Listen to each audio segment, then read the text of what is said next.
Entonces no vamos a poder llegar a ese estándar. Necesitamos crear plataformas propias para poder heredar a nuestros hijos. Porque es difícil trabajar, levantar con un dolor de espalda, ir a trabajar por un sueldo. Exactamente. No solamente. Si antes lo que jubilaban a los 65 cobraban tal vez 6 cheques, ya los de 75 ya no van a cobrar. Es que lo que están haciendo, hermano, ese es un plan de eliminar el seguro social, el retiro. Si no guardas, ese es tu problema. Pero entonces, siempre te van a... No, de que te van a quitar, te van a quitar. Exacto. Porque es un sistema que funciona. Porque con eso mismo subsidian otros programas sociales. Entonces, con eso también se aseguran de que la generación que viene no tiene cómo sobresalir. Es una manera de mantener todo el mundo bajo control, dominio, y nunca logras obtener esa independencia financiera. Yo toda la semana tengo un programa a través de unos medios, trato de motivar a nuestra gente sobre a veces me tiran más piedras, pero me gustan las piedras, porque con eso voy a construir, porque a veces es la falta de instrucción y la falta de visión que tiene la gente, porque muchas veces cuando estás trabajando por un sueldo cada viernes que te den el cheque, tú crees que toda tu vida va a estar así, pero hay tiempos buenos. En esta situación de la pandemia se miró mucha gente que estaban prestando dinero, mucha gente que vivían cogió el partido, cogió el comido. O sea, significa, mucha gente no entiende esa palabra, que viven de cheque a cheque. Si no llega el cheque, están atrasados con pagaré en ciertas cosas. Y eso no es vida. Ahí es que viene el estrés, depresión, suicidio, bueno, toda clase de cosas. Entonces, mejor hay que prepararse en sí mismo. Sí.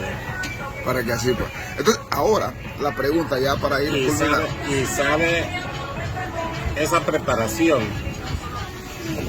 requiere de sacrificio, de muchos sacrificios, limitarte, porque tampoco uno no ha crecido porque ha andado ahí derrochando, comiendo en restaurantes, durmiendo relajado 24/7, como lo hacen muchos. ¿Entiendes? Eso requiere también de mucho esfuerzo y sacrificios, disciplina, porque tampoco podés gastar más de lo que percibís de ingreso. Y cualquier emprendimiento, hasta después de los 5 años que vas a empezar a ver desahogo, si es que, ¿me entiendes? Hay rentabilidad. Entonces muchos no estamos dispuestos a sacrificar, porque a los hijos, la familia, la esposa, hay que bajarle el ritmo durante esos 5, 6, 8 años, hasta 10 a veces. Entonces ya después, pues ok, ya podés. Mucha disciplina. Ya para Guayo, Yibu Bugá, escuchaba que Tuntún era un hombre ganadero, me parece que era un hombre que tenía, que él no sabía ni sabía el número de ganado que tenía. Había un señor apellido Castillo de Punta Piedra que tenía como 3 botes que jalaba productos, para no decirlo en garífuna, contrabando, porque en garífuna es un poco.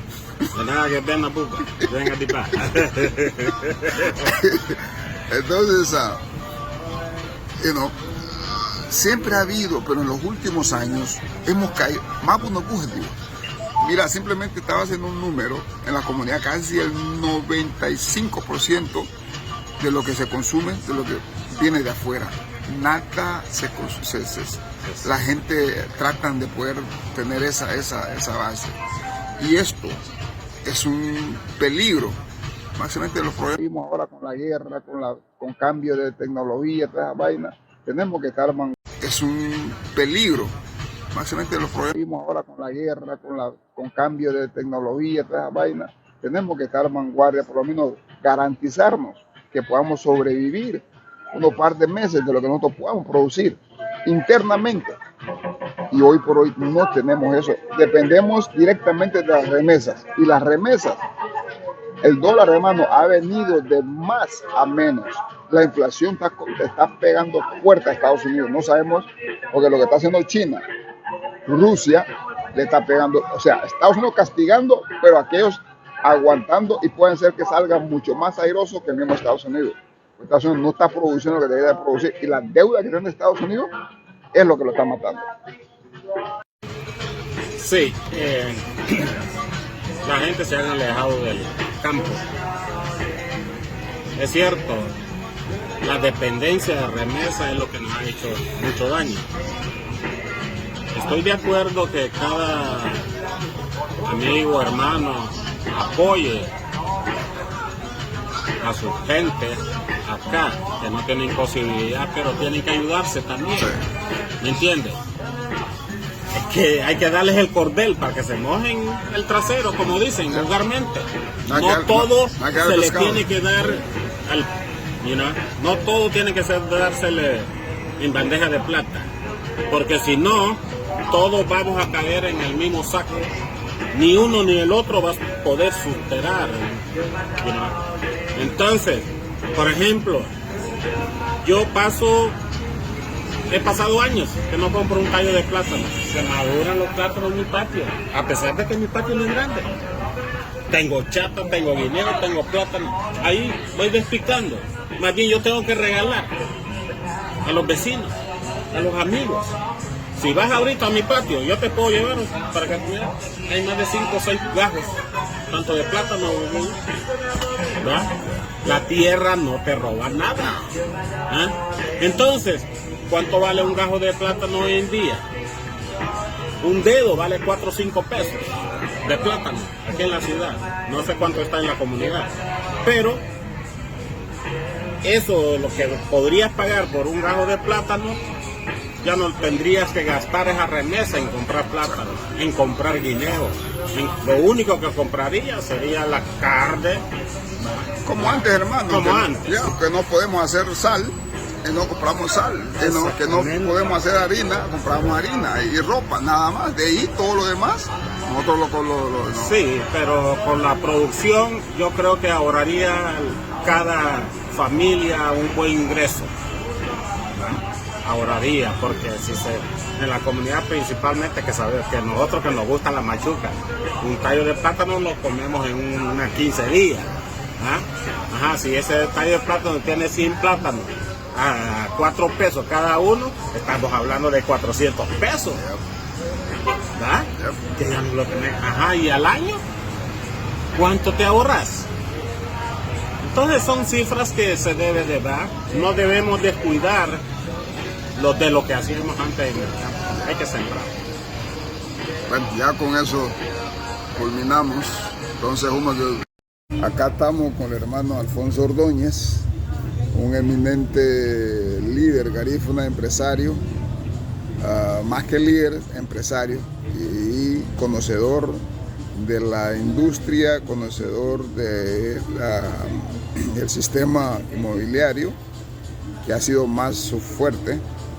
Y ya que la hatia gaifun seto wa yuma ha luego la digno ascenso del balanca ya la vi amba empresa aba la bueme cate le luti Itawama, como Rockefeller, como los dueños de los banqueros, los dueños de grandes industrias, hasta el mismo sistema del gobierno, porque hoy por hoy el gobierno es manejado por empresas, ya no son manejados por gobierno en sí.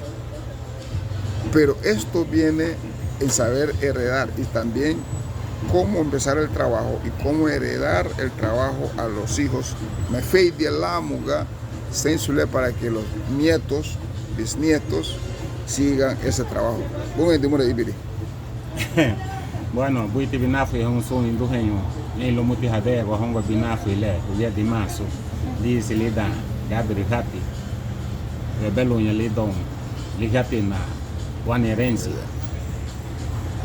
Bueno, ya ve Bugabengue.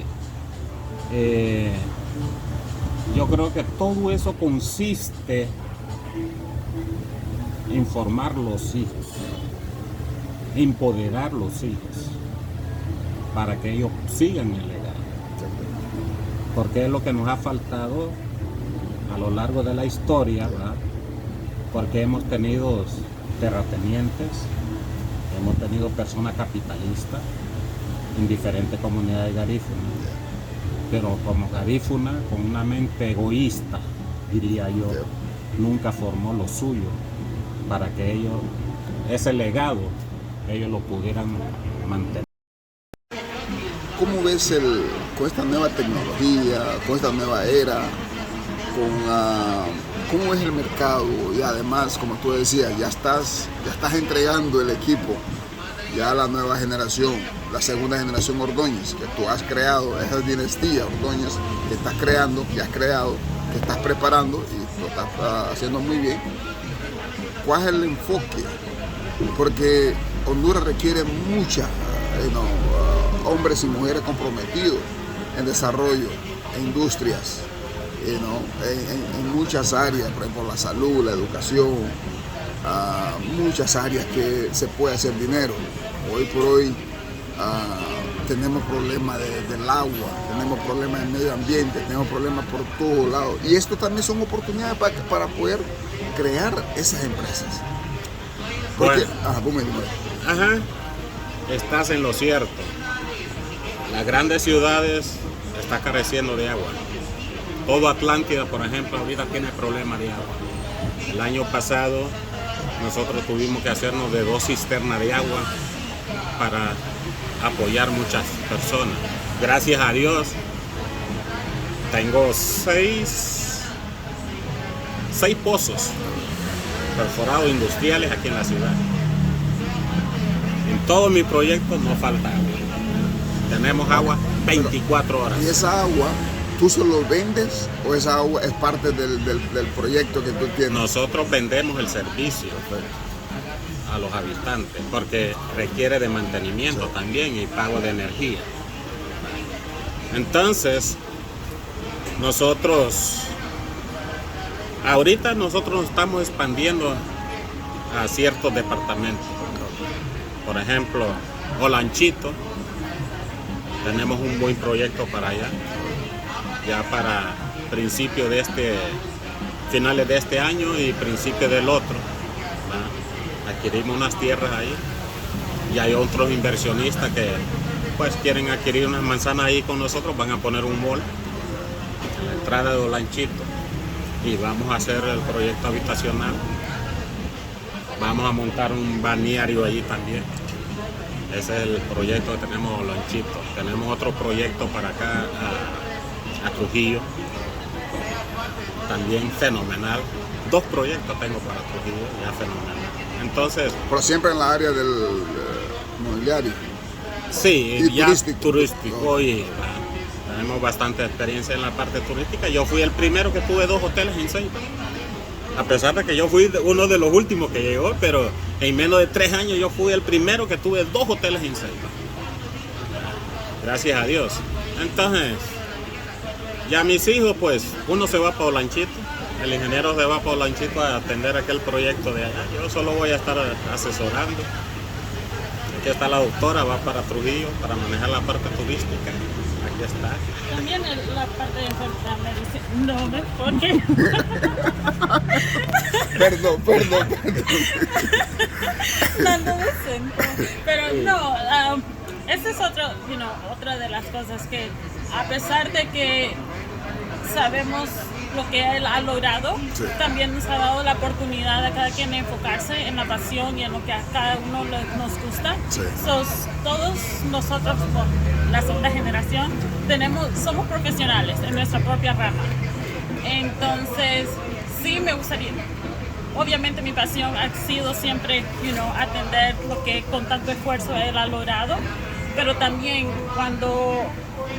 con la tecnología y con los cambios y con las necesidades del país, me he dado cuenta que no solo el rubro turístico o inmobiliario, parte del proyecto, por lo menos el que yo tengo pensado en Trujillo, sería